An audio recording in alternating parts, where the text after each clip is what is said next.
Good afternoon, good morning, everyone. Welcome to summer camp week 3. Hope you've had a good last couple weeks since we were together. Looks like we've got a small but hearty group today. I know that I am competing against a really hot ahead session, so another reason why we're recording this today. So welcome to those of you who can join me. As always, just for people who are joining us for the first time, just a couple housekeeping items. My name is Rachel Cruzel. I'm a territory sales director here at TextHelp. I worked in higher education for the last 10 years at 2 institutions in Minnesota as an AT specialist, really hands in the dirt with students, with accommodations, assistive technology. So I know TextHelp tools really well and was brought on for that reason to work with our tools and support higher education. So that's why you're at summer camp with me. So welcome. As I mentioned, just a couple housekeeping items before we get really into the dirt today. You're all on mute. However, if you do have questions, please go ahead and throw them into the questions area. I'll be checking them kind of periodically throughout the day, as well as I also have been really trying to send any type of follow-up information connecting you with the rep who's in your area if there are questions.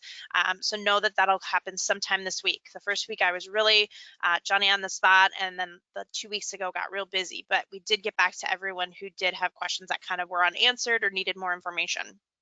But I also try to answer them here today.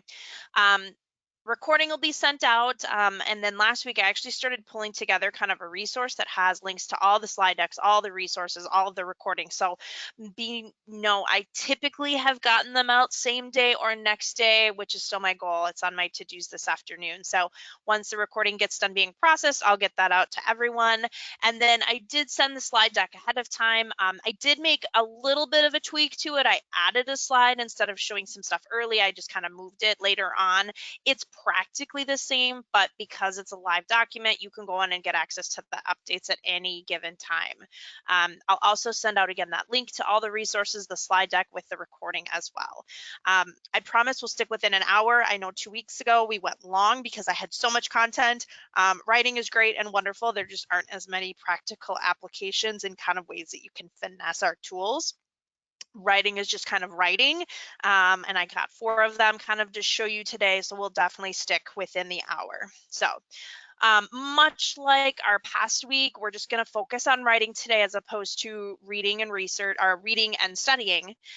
Today, focusing on what support tools we have for writing in TextHelp, and then what tools are going to support research process, and then practical strategies. So kind of that practical strategies will be kind of walking through how a student might use the tools as they're actually writing a paper, and then a couple kind of fun ways to play off of our tools that I've found either through my work or through the work of peers of mine throughout the years working with our tool. So that being said, let's kick it off. Let's start talking about some of the tools that are supporting writing, okay?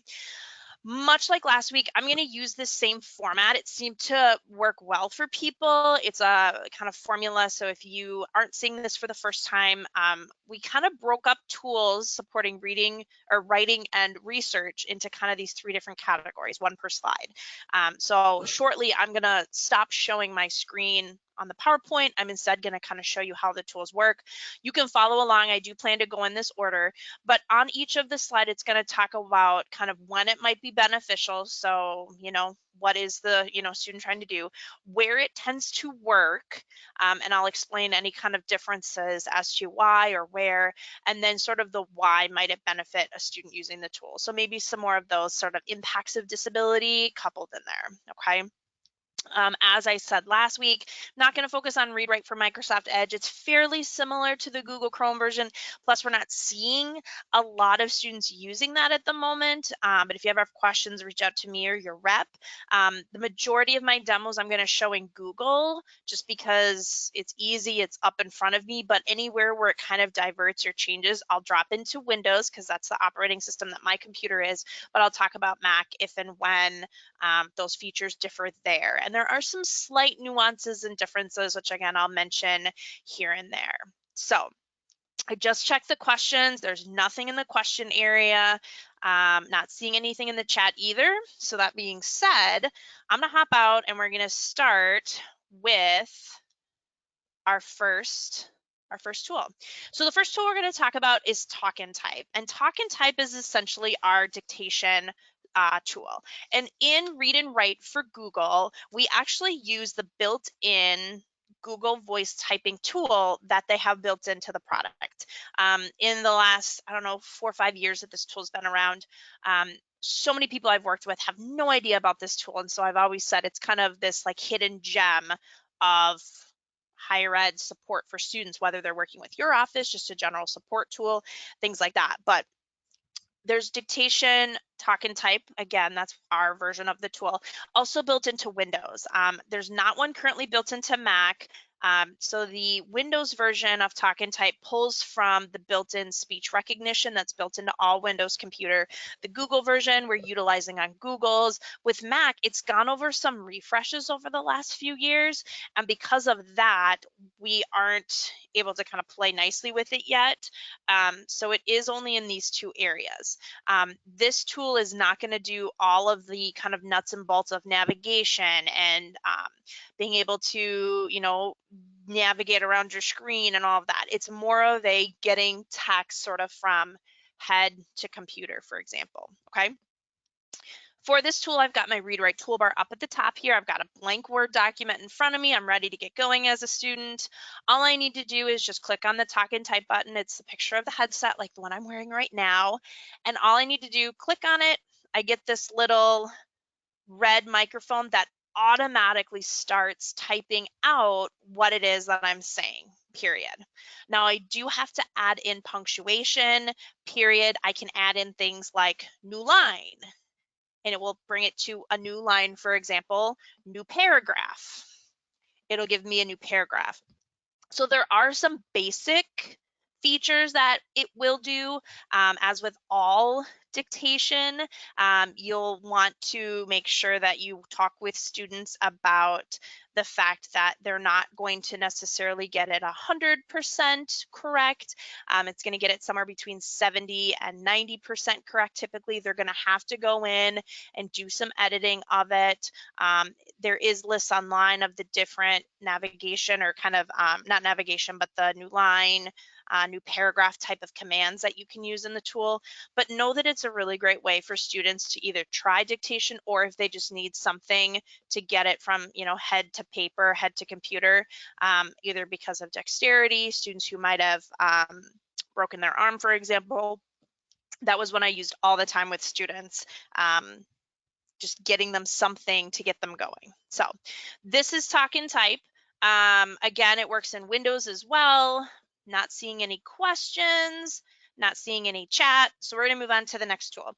Next tool is word prediction. And this one we don't see used a lot in higher education, but it can be a really great feature if you have students that might be struggling with word recall, kind of remembering things, diversifying vocabulary, maybe not disability related, but just something that might help.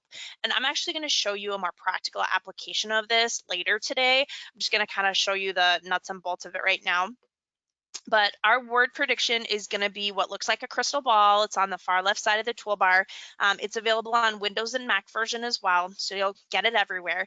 But how it works is I simply click on the button, and what should happen is I've got a word prediction kind of screen up here. It's a little window, and what it is doing is as I type, it's going to try to predict what it is that I'm saying. And when I hover over the words, it is actually going to say out loud to me what the word is. So I'm sitting here, words in front of me. I could start to type out. So maybe I am, and I start typing, and it's going to say, are you typing that you are hungry? And as I hover, I can actually hear it saying these out loud. You guys might not be able to, given the way my headset is set up today. But as I go through, it's going to say what these words are. I am hurt. I am in a hurry. So what you can do is slowly go through and click on the ones that you want. Okay, so pretty straightforward. Kind of day-to-day use for students with disabilities. Sometimes this can help if students, for example, are struggling sort of with fine motor skills. Typing can be a challenge. Having them be able to be prompted and be able to put in less letters to get the same amount of words can be really beneficial. But we're actually going to show a different way of using this in a little bit, like I said. But know that this is kind of the mechanics of how it works. It just prompts students with words. Again, not used a lot in higher ed, but sometimes they do see students who need to use it, who it benefits and supports. One of the things I hear a lot is upon kind of initiation of students using this tool is it takes them longer to get them kind of up to speed on it. And that is absolutely true. It definitely sometimes takes longer for students to kind of tick up, but once they kind of get a grasp and are trained on word prediction, it actually increases their typing speed usually. So know that it is slower to go faster, go backwards to go forwards. Okay. Next up, we talked about this tool last week, and I'm just going to really quickly show it to you so that you kind of have it in front of you so you kind of remember what it looks like, because we're again going to do kind of a play on this tool. But the tool is a screen masking tool. And what it is it is just this document up here. I'm going to turn word prediction off, but it's going to give us like a color overlay over our screen so that we can kind of block out content. As a reminder, you can change the settings over here on the settings wheel or in kind of the master options area. Just kind of remember that this is what this tool does. I'll walk through it more in depth when we show you kind of our play on how it works. But know that this is another tool that kind of creatively help writing. Okay. So I'm going to turn screen masking off. I have a question. Autumn says, when using Talk and Type, is it best to just pull up a blank Word document? Is it best to use a blank Word document for most of these dictation tools? Autumn, in my opinion, it doesn't matter. If a student is kind of starting from scratch, have them use a blank document. If it's a document that they need to keep working on, I see no difference. Just have them start talking. I've not seen a difference one way or the other. Okay, and that goes for Word document, it goes for Google Documents. I have not seen a difference. The Google version, there's no training involved. The Microsoft Windows version, there is some training involved, which we're looking into as a company about training, things like that. But I have not seen a difference on my end. Okay. So the next one I'm going to show you is Checkit. So the kind of the first 3-4 tools I showed you were more on like the physical mechanics of writing. None of what I've showed you has helped students kind of come up with an idea, help them kind of craft around an idea. It was more of the physical, how do I actually get words on paper? The rest of these that I'm going to show you for the time being under the writing area is how do we revise? And there's not a lot of tools, but the ones that we have are pretty good for students and really help with what students need to do when they revise a paper. And the first one is a tool called Checkit. It's the one on the far left side. It's the check mark with the circle around it. This one is for Windows, Mac, and Google, so it's in all of our spots. And I'm actually going to pull up this document here. And this is clearly not a created paper that I've written, but instead it's been kind of beefed up to show you what our tool can do. But what it is, it's a grammar and a spell checker. It's being constantly added to. So if for some reason you catch a grammar rule that's not being kind of noted correctly or it's not catching, put it into our feedback. We talked about that on week 1, and we'll actually go in and add in that grammar rule so it becomes better over time. But how it works, I simply click on the puzzle, the toolbar tool. What it's done is it's actually gone through my document and said, hey, there are grammar and spell errors here. Let's take a look at them. We've underlined them in purple, so it's different than like Microsoft or Google if they're doing their grammar spell checker, because those are typically red or blue. But how it works, simply click. It's going to then show you the different words that you might be trying to, for example, type instead. Okay, so for example, the word to, definitely spelled it the wrong way. I want it to be T-O instead of T-W-O. Now, one of the things to note is that if you're looking at this and you're like, wait a minute, there's a mistake in here and it's not catching it.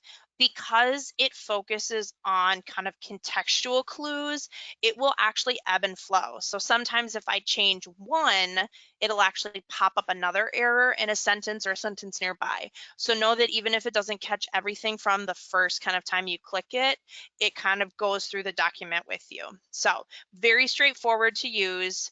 It gives you all the different options and then simply click, changes it, and away you go. Okay. So grammar spell check tool called Check It. Okay. I'm going to turn Check It off. Next up is our play button. And we talked about the play button last week. And while it is a reading support tool, it can also be used as a writing support tool. This is something that I worked with my college students on all the time.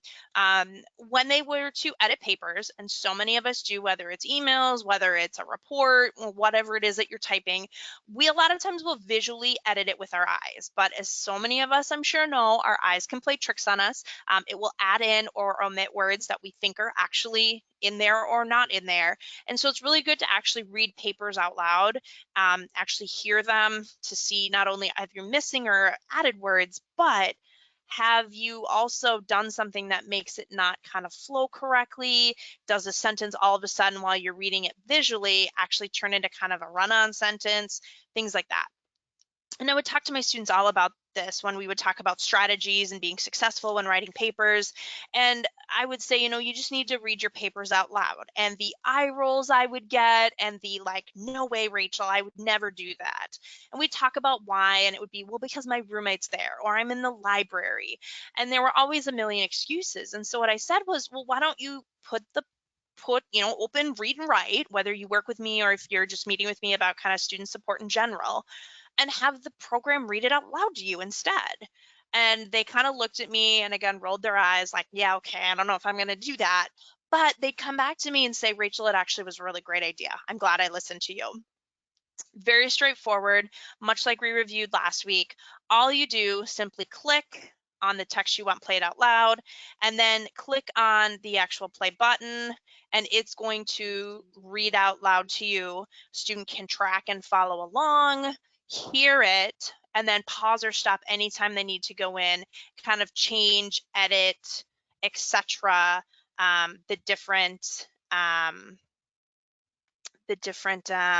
parts of the topic. So, okay. Any questions? I'm seeing a question here. Bradley wants to make a comment. Brad, I'm fine with that. Let me see if I can get you the ability to speak. Let me pull through here. Brad, I think I just turned you off mute. Go ahead and add in. And can you hear me all right now? I can hear you great. Perfect. Yeah, I just want to let the group know that as far as that tool, whether it's Check It or just reading aloud, from working with my students and from a personal standpoint with someone with a learning disability, you would not believe how many times just me not reading it to myself and having a tool like Read and Write, read it aloud, catches 90% of my mistakes. It's one of those things where it's in my head, I know what I'm thinking, and I've spoken with many students where they're like, yeah, I know what I was thinking, but they actually have to hear it read out loud for them to catch those mistakes. And so I just wanted to sort of comment, just saying that tool like Check It, as well as just using the read feature inside of Read and Write, is a huge writing tool. So Yay! Thanks for sharing, Brad. I appreciate your insight. Anyone else have any insight they want to add in, either in the chat or the comments, or? Well, so go ahead and throw chat, question, little thing in there. When Brad was sharing with all of you, I was actually able to get my speaker kicked and working. I don't know what was going on. So moving forward, you will actually be able to hear what it is that I'm showing you, which is great. Okay. All right, next up is voice notes. This one I think is sort of underutilized, and the jury's kind of out with the students I worked with whether or not they liked it or not. But essentially, we have a button up here called Voice Notes that allows either students, someone who might be proofing a paper for somebody, someone leaving feedback or comments, to be able to leave, instead of typed feedback, audio feedback, which can be really powerful for some students. I know in kind of this time of remote learning, online learning, distance learning, whatever kind of term your school's using, we found that it can be a really great way for faculty, teachers to connect with their students by voice, instead of just everything being kind of transactional and typing. How it works, pretty straightforward. Simply click on the voice note. It allows you to record up to a minute. And then once you're ready, simply click the microphone and it's going to start recording what it is that I'm saying. Again, whether that be feedback, whether that be comments, kind of my grading information. Some of the faculty that I worked with at my prior institutions would sometimes use audio feedback instead because it just was easier for them, better for them, felt like they felt more connected to their students. Once you're kind of happy with it, you can play it out loud to listen back or just go ahead and insert it. It's going to take a second. And then once it's kind of ready, it'll actually put it in the document for you to see, which you'll be able to see in just a minute. So kind of applicability wise, if you've got something like an English class or some class that's doing peer review, this can be a tool if everyone is using Read&Write, if you kind of get it into the hands of everybody, for them to be able to kind of give peer feedback.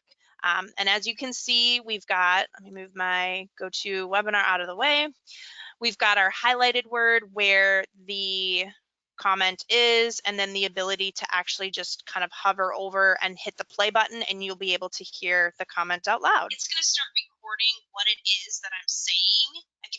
So you're hearing back what I just said when I was working with you guys. So there it is. And then much like a regular comment, I can add feedback, responses, things like that. So those are voice notes, kind of one of the hidden gems that a lot of people don't always know about with our tools, but can be beneficial when using them. Okay. So that being said, we've kind of walked through the mechanics of sort of writing. How do we write? How do we edit? And so what I'm going to talk about quickly is kind of these tools that support research. And as I'm sure you might guess, a lot of research has to do with things like reading and consuming information, which are very similar to the things that we talked about last week. So there's a reason we talked about reading before we talked about our writing today, excuse me. So first and foremost, our text-to-speech tools. We've got kind of 4 or 5 of them. We already talked about play. Again, as a review, we have our click-to-speak, we've got our hover speech, we've got our screenshot reader, and then we also have our OCR scan button on the Windows and the Mac desktop version. So again, if students need to consume content when they're researching, make sure that they know about these tools, make sure they're utilizing them.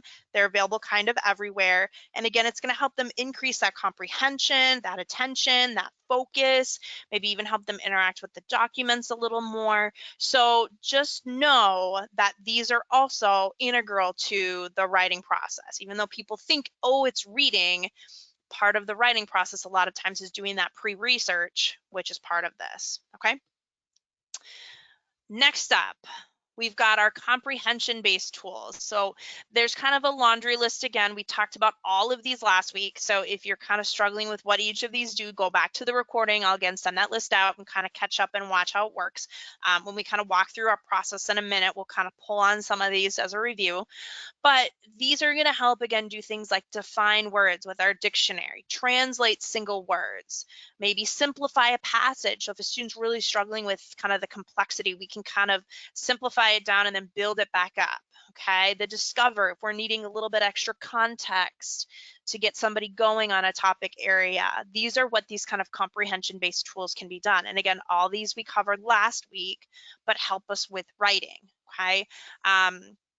Depending upon which tools you're using, some of them are available in Windows Dictionary that translate both in Windows and Mac desktop. The Simplify and Discover, because they're web-based tools, those are going to be available just on Read&Write for Google Chrome, but Dictionary Translate are also available there as well, okay? Next up, our highlighters. Okay, again, a tool we talked about last week for the ability for students to interact and organize content from reading, for them to collect information from their research. Okay, again, available Windows, Mac, Read&Write for Google Chrome. And I'm going to show you this in a minute when we actually start kind of working through the writing process. So I'm not going to show it to you and then show it to you again. But just as a reminder to get you thinking, you know, reading and studying are kind of all encompassed here with the pre-writing process, okay? And then collecting highlights, when we kind of have all of that information pulled together, we can have it in one spot for us to be able to easily call on it, easily refer to it, have it organized in a way that makes sense for us as we're interacting with the documents, with the readings when we're writing, okay? The annotation tools, as a reminder, these are available in our PDF reader. So we can mark up textbooks, readings, journal articles. It kind of doesn't matter with things like the ability to freehand draw, add in different shapes, text notes to ourselves, etc. Okay, and again, it's going to help with engaging with the document, interacting with it, increasing attention, focus, comprehension. If we're kind of utilizing these tools as well as some of those reading strategies we talked about, it's not going to kind of for a student just be like a cold read where they're not actively reading, they're just kind of reading the words without it really sinking in, okay?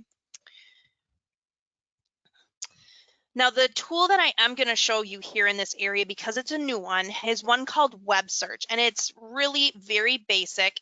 It's available in Read&Write for Google Chrome, but how it works is I can actually pull up my Read&Write toolbar on a web page, and it's taking its sweet time, so I'm going to try a different website, see if that helps a little bit. All right, so I've got this climate meteorology page here. Oh man, just slower than molasses. There we go. All right. If I'm in a web page doing research, if I'm on a, you know, kind of doesn't matter where it is, if I have words in front of me, if I'm ever struggling to understand a certain topic area, if I want to quickly start to find more information about this, all I need to do is simply click and highlight a word. And then using this web search tool on our toolbar, it's simply going to expedite and in the click of a mouse, open up a Google search for us, okay? It's not going to give us a scholarly search. It's not going to kind of weed out, you know, good versus, you know, educational content. It's just going to get us that Google search in an instant.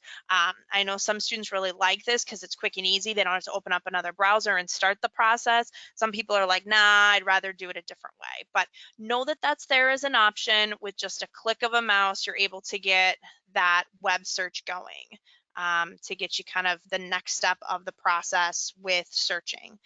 Main point of this is just sort of speed and ease of use of getting that going. Okay. Now, the next tool I'm going to talk about, because I'm not able to actually show you, because it's only available on a Mac desktop. To make a very kind of long story short with how our tools work, different operating systems, Google Chrome versus Windows versus Mac, work different ways kind of in the background, which sometimes allow some of our tools to play nicely and others to not.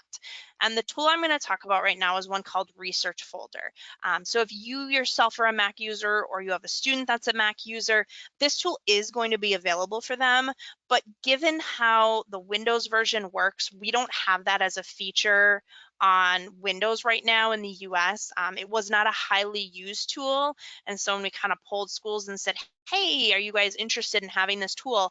We didn't get a lot of positive feedback. So if this is a tool that you're really interested in, let us know, and we can throw it on the docket to consider adding back in.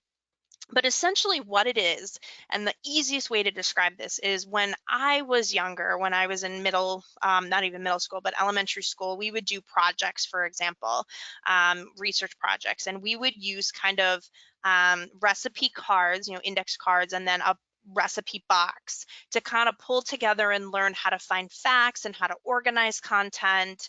And essentially that's what this tool does, this research folder. It's kind of emulates that. So a student could kind of go through click and highlight content that they think is important, go up and click on, the research button, which would be again on a Mac. And what it's going to do is it's actually going to open up a window that allows them to take that fact, add some more information about the context, when it was kind of pulled. Some of that is automatically auto-filled in. And then a student can pick where they want that kind of filed per se. And they can create different folders for different classes, different research projects. And then later on, they can actually go in and take a peek at all of that and kind of pull it out and say, hey, this is what I need to work with to build my writing sample, for example. So again, that one's only on the Mac, not on Windows, not on Google Chrome. If it's something that you're like, wow, this would be really helpful, reach out, let me know. We can bring that back to development. But again, when we were kind of moving from version 11.5 to 12 a few years ago, it wasn't one that was highly used. And so we kind of got rid of it. But I have heard from some people as of lately, we have students on the Mac using it who really like it. So if that's the case, give us a holler. We always take your feedback into account, as I've said from day one, and that's true now more than ever. So that being said, I'm not seeing any questions come in. I'm not seeing anything in the chat. At this point, I'm going to hop back into the PowerPoint for just a minute, just to kind of tee us up for kind of those practical uses of the tool for the next half hour or so. We might actually get you out a little early even, okay? So first and foremost, we do have a kind of a support sheet that I've linked in the document here. What it does is it actually breaks down the different parts of the writing process and which tools could be beneficial, okay? And this is what the document looks like, and it's actually zoomed in pretty far, so I'll zoom it out. But what it is it talks about the different tools that can help with things like pre-writing, okay?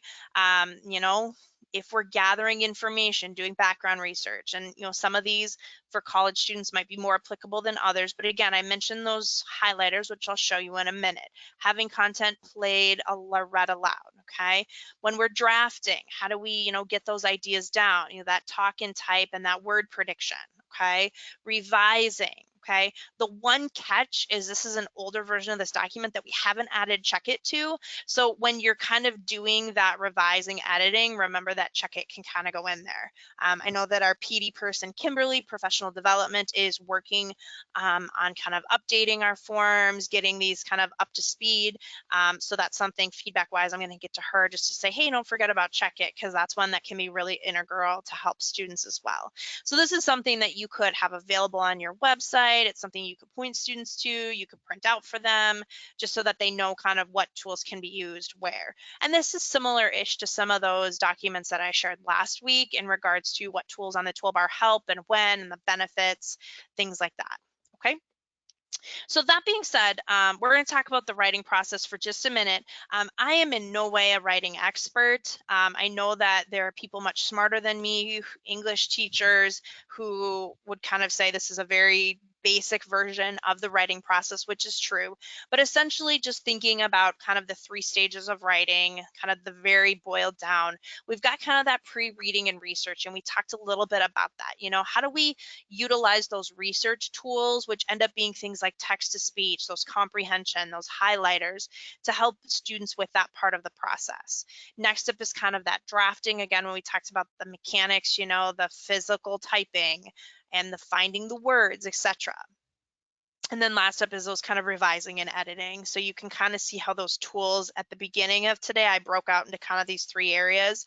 Same here. Okay, so I'm just going to kind of walk us through an example so that you can kind of see them in action. I'm guessing none of this should be kind of any type of shocker to anyone, but just to kind of see it, to model it for you. But if I were ever working with a student and they're doing a paper on some type of topic area, what we'll talk about first off is kind of that pre-reading or pre-writing, reading, research, gathering things together, okay? And to do that, I actually have a journal article here about assistive technology. Shocker, shocker that I'm an assistive technology professional, and this is the topic area of my paper today with you guys. But much like before, when we're doing anything reading related, we can utilize our click to speak or our play button to have the content read out loud. And again, all those kind of active reading skills come in, but being able to click and highlight the text, have it read aloud, Despite enormous improvements in devices and services in American class. Okay. Students can then go through, if they need things like the dictionary, those are able to be used with just a click of a mouse. So if for some reason I didn't know what a word was, again, this can all be read out loud with the play button. Okay, using some of those comprehension tools as well. Because this is a PDF, we have our annotation and our highlighting tools available. So just as a review, I can open up my highlighter tool area, go through, click and highlight different areas of information that might be important to me. So maybe blue is the main idea, maybe yellow is another topic area. Again, these strategic highlighting that we've talked about. Again, I'm not going into huge detail here because we spent so much time last week. Go back and review the recording if you're kind of like, whoa, slow down, okay? And then obviously we can have that collect highlights too. In Google, we can have it positioned based on color. So we could have all of kind of our yellows together, all of our blues together, or we could have it be in the order that they come in the document. So because, this blue literally comes first, it will be first on my list and the pink comes next. And then I can also maybe just choose to pull out just maybe my main idea. So I've gone here and strategically highlighted and said, you know what, I just need the main ideas from this paper. You could choose just to pull out one. Click the OK button. It's going to open up a brand new either Word document or Google document. Also tells me where that came from. Okay. And this is true for websites. This is true for Word documents, Google documents, journal articles, online. It really doesn't matter because, again, these tools follow us wherever a student is doing their work. One of the big perks about Read and Write is it's following a student. This toolbar is everywhere they go so that they don't have to worry about necessarily pulling things places all the time. Okay. Those annotation tools, so maybe there's a really provoking idea and I'm reading this topic and I'm going, maybe this is going to be the thesis statement of my paper. So being able to go in here, click, being able to, type out whatever it is that I'm trying to illustrate to myself so that I have access to later. There it is. Much like last week, we can always go in and edit it. We can change the size, make it bigger, make it smaller, being able to maybe even change the color. But one of the things that is interesting about these boxes is we actually have our writing tools that follow us in. Okay, so when there is typing in a PDF document, prediction shows up as well as that talk and type, and it works the exact same way. As I talk, it's going to start typing out loud in the document area. Okay, and there it is. It kind of pops in all at the end. And then those stay in the document. I can move them around, edit them, etc. Okay.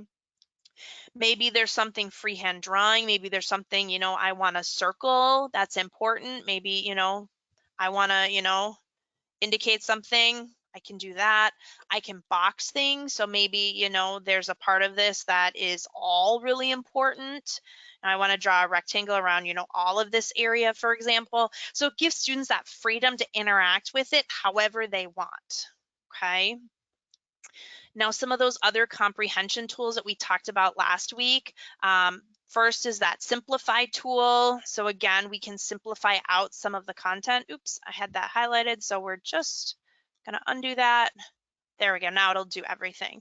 So we're able to simplify that content if we need to, if it's too high kind of level for students from the first read, and then that discover beta as well. So you're able to click on that, it's gonna go through and think about it and then provide sort of that extra context to help students through this process, okay? Regional, I can click on it and it's gonna give me more information about that, okay? I know I just blew through this pre-writing area very quickly. Again, go back and watch the recording if any of this didn't kind of stick or resonate with you, where I really go through and walk through these, okay? Next up then is going to be kind of that drafting, that brainstorming.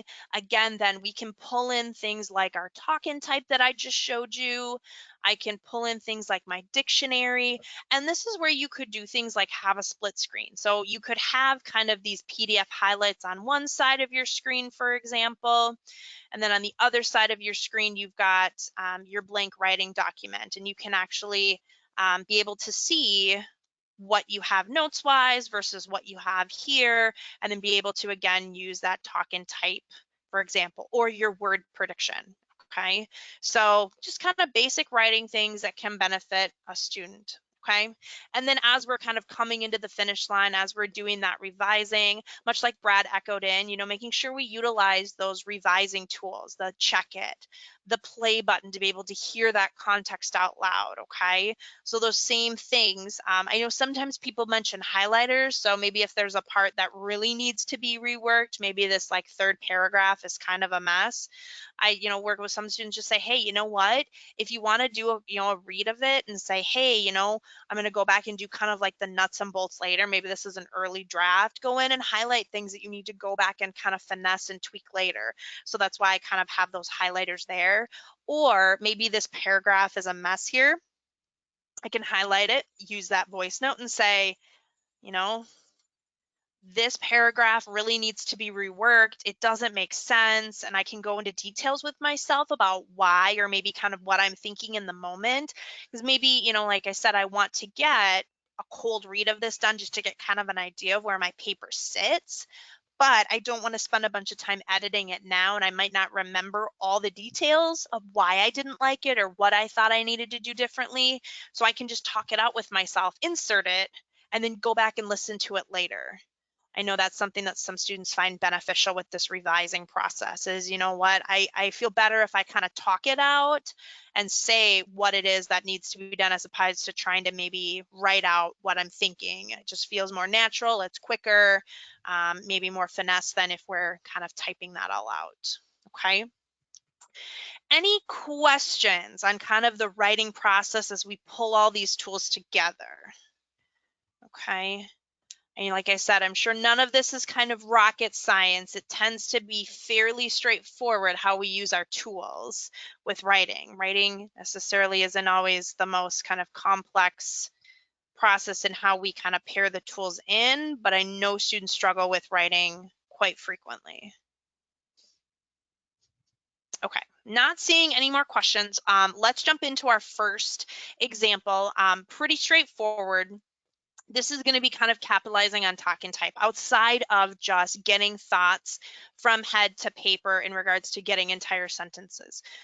One of the things that I would work with students on is sometimes if students were just getting stuck with getting started, for example, they had trouble with this blank document in front of them and they saw this and it was daunting to them.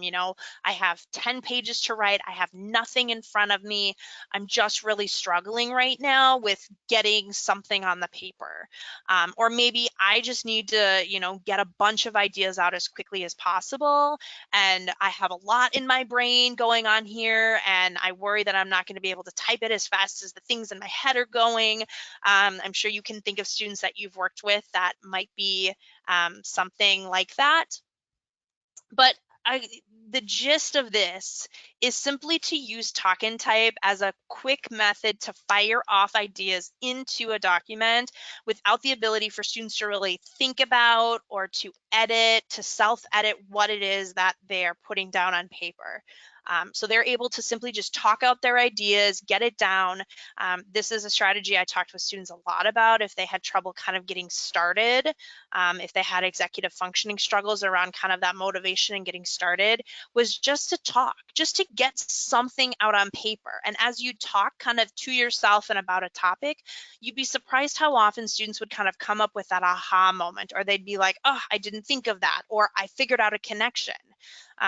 So very straightforward, simply click the talk and type, and it's just going to start firing off, onto the paper what it is that you're saying. So again, maybe I am writing a paper about assistive technology and I'm interested in subject area, but I'm not really sure. So I'm going to sit here and think, maybe transition in assistive technology, new line, adoption of assistive technology in students as they transition to college, new line, assistive technology use in college students. So as you can see, I'm just sitting here and I'm just rattling off ideas, throwing in kind of that new line each time to kind of separate the ideas. And just by sitting here, I can kind of talk to myself about what are some things that I'm interested in, what paper topic I might want to do, etc. Okay, so pretty straightforward usage, just a little bit outside the box of how it might be used. Okay. Any questions on that? I'm not seeing any questions pop up. I'm not seeing anything in the chat. All right, so that's kind of strategy one. So instead of like writing out sentences and papers, instead we're gonna talk about, just ideas, kind of that hot potato, getting as much out as possible, okay? Now the one that I added in, so if you have an older kind of version that I sent out earlier yesterday of the PowerPoint, this is not going to be in there, but again, it's a live document, so go ahead in and copy it again or download it again. But this one is actually around customizing your word banks. So for word prediction, again, it's not used a lot in higher education. In some ways, I feel like it's underutilized, but in the Mac and the Windows version of our tool, you can actually add in custom word banks so that you're able to actually have certain words pop up within the prediction that might not otherwise be there. Okay, so what I'm doing is I'm actually pulling up the Windows version of Read and Write, and I'll show you how to do this. So maybe I'm a student and I'm writing my paper on assistive technology, but for some reason, maybe I struggle with word recall, for example, or I'm a student who maybe is broken my arm, and so it's hard for me to type, and maybe dictation isn't working so great for some complex words maybe, or I'm just a student who has trouble with kind of fine motor skills and prediction helps.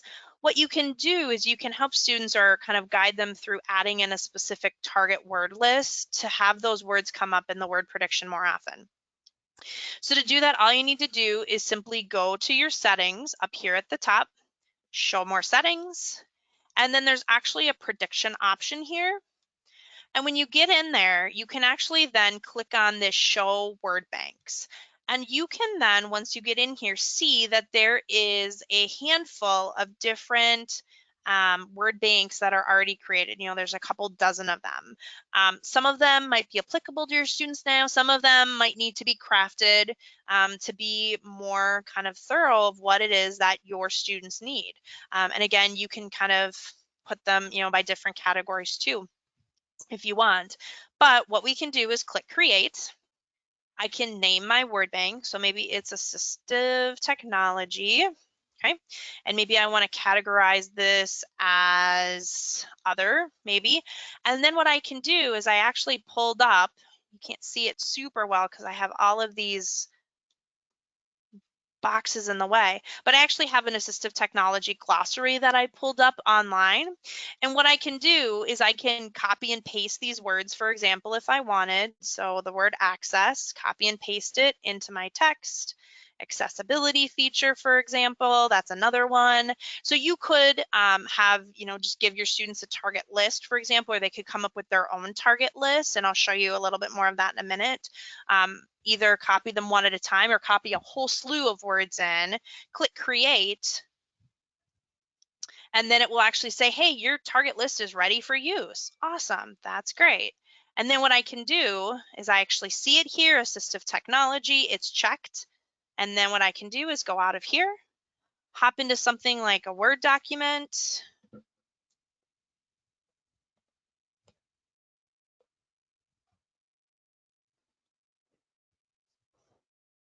turn on that word prediction, and as I type, look at what pops up. Access. The word access, and then you hear it read out loud. Access. What was the other word I put up? Accessibility feature.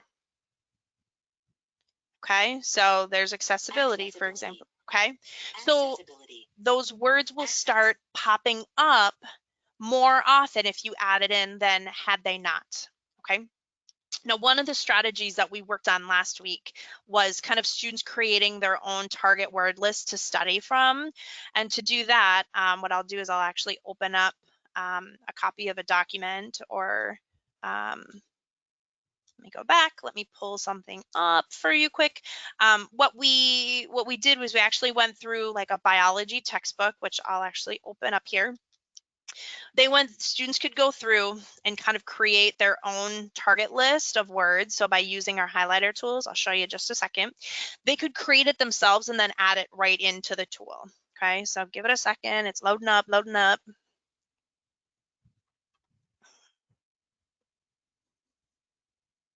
Very slowly for some reason this afternoon.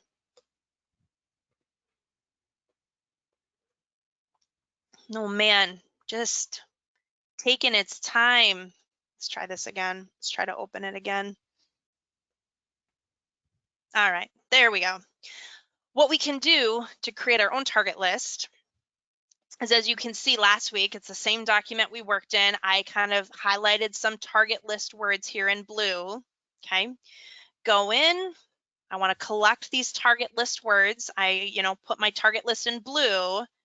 So I want to get rid of the yellow and the pink and the green. I can click OK. It's creating this target list of words for me. There it is. I don't need them colored anymore. Okay.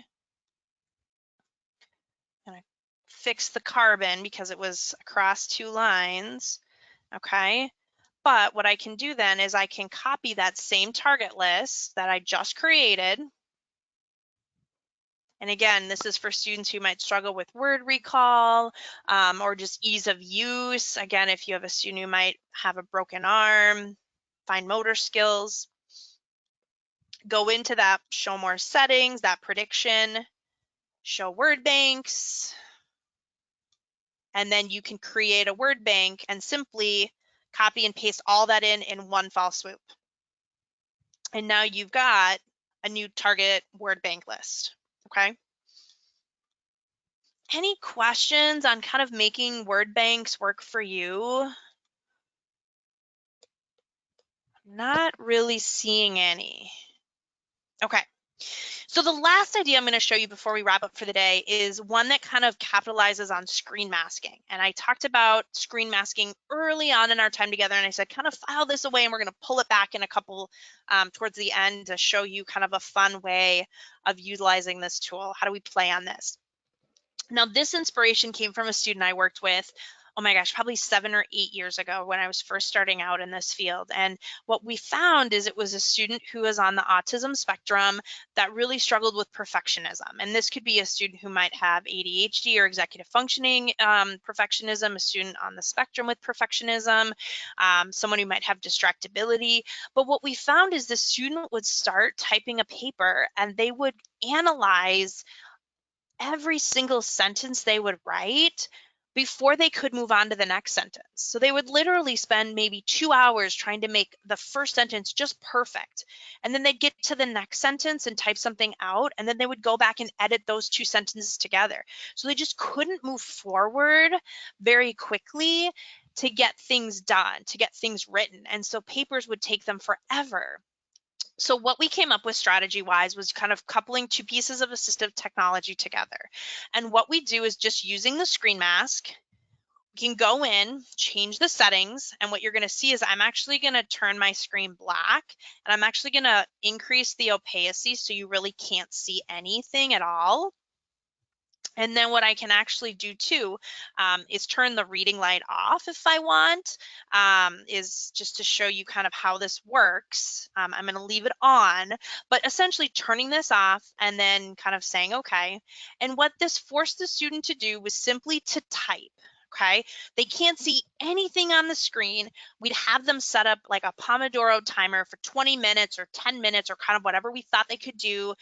Even just working up to it was sometimes a challenge with the students who even started with just like 2 minutes and then we went to 5 minutes. But what would happen is essentially they would sit there and type out whatever, oops, I'm not gonna turn this. Okay, let's see here. There we go. Now the cursor's going. You can see the cursor blinking. They would simply type out whatever it is that they would be typing for their paper. They can't see anything on their screen, so they have really no ability to go back and kind of holistically edit or even single edit a sentence. And then once their timer was up, they could go back, they could turn screen masking off, and then they would have whatever it is that they've typed. And clearly I just typed some words that I was saying at the same time, since I can't type and talk at the same time. But a student, you could even couple that with the word prediction or the talk and type as well, where they could just type out their paper, and without sort of stopping, it just kind of blocks everything out for them so that they aren't distracted by needing and feeling like, man, I need to edit what it is that's on the paper in front of me. Okay. So again, kind of a play on the tool. The tool was meant to support students with visual disabilities, with tracking, kind of helping with maybe kind of those migraines or screen use. But instead, how do we use that tool to our advantage to help a student based on disability? End of the day, the student actually did take heed with some of the advice that we gave them around timers and this tool, and they were able actually to do a better job. It still wasn't, 100% effective for them with writing papers, but they definitely did a better job over time, over their college career, to get things in kind of a manageable, effective way. Okay. So that being said, those are kind of my writing strategies for the day. As with every week, just some ideas to carry you forward. As always, I'm giving you permission to play, so please take some time this week, maybe try out one of the ideas, maybe try some in your own writing. Maybe you're needing to write some type of report, or some type of some type of budget thing right now with budgets going on. Consider just trying the tools while you are doing that, so that you have a method and a way to kind of have practical experience with these tools. As I said last week, think of a student, or are you working with a student this week? What are some tools maybe that you can suggest to them, train, show them? Maybe it's a student that you've worked with recently.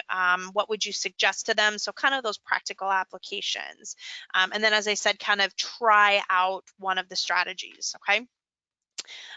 Next week, week 4, we're going to talk about alternative media with documents and workflow. It's at the same time, July 28th. If you can believe it, it's the end of July.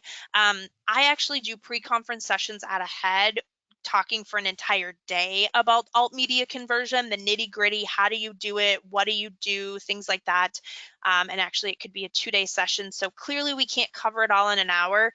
Our focus is going to be kind of on the very basic nuts and bolts, and more so, how do you capitalize on our tool and the tools that you probably have access to at your college or university to kind of make a streamlined workflow with your students? And that's a question I get all the time when I work with schools. We have these systems in place. This is what we're doing now. Why would we change it? And the system has 18 different steps, and it's complicated for students to get access to things. Instead, let's talk about what you have access to and what students are already using to kind of make the most of their time to get documents into the hands of students, okay? So that's kind of our focus. We're not teaching you how to do all of the tagging and the PDFs and all of that. I wish we could do that now, but we can't. But what tools are available in Read and Write, and how do we make it work for you if you're using this tool, okay? That being said, I do see one question. Kayla asks, are you able to use screen masking and talk and type at the same time? Kayla, as far as I know, you can. I've used it together before. If you're struggling with it, let me know, but I think it works. I've done it before with students, okay? And then Brad has a really fun comment. Oh yeah, alt media, my kind of day. Brad, me too. I miss alt media a lot some days. Some days I don't love it quite so much and don't miss it, but I definitely, this time of year when I start kind of ramping up. So, and Patrice says, thanks for the great tips and all these tools and how to apply them. Thanks, Patrice. I know that when I pulled this session together, that was one of the big things people wanted, was how do we apply these? It's not just a tool. How do we get students to want to use it so that they see it benefits them? So that being said, I'll actually throw my contact information up on the screen.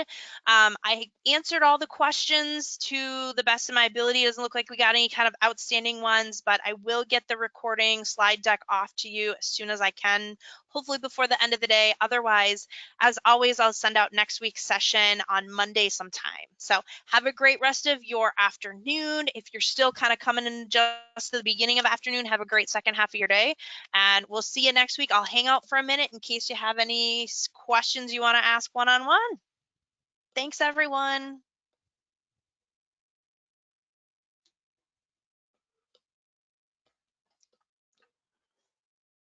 Hey, Rachel. Brad. Hey, Brad.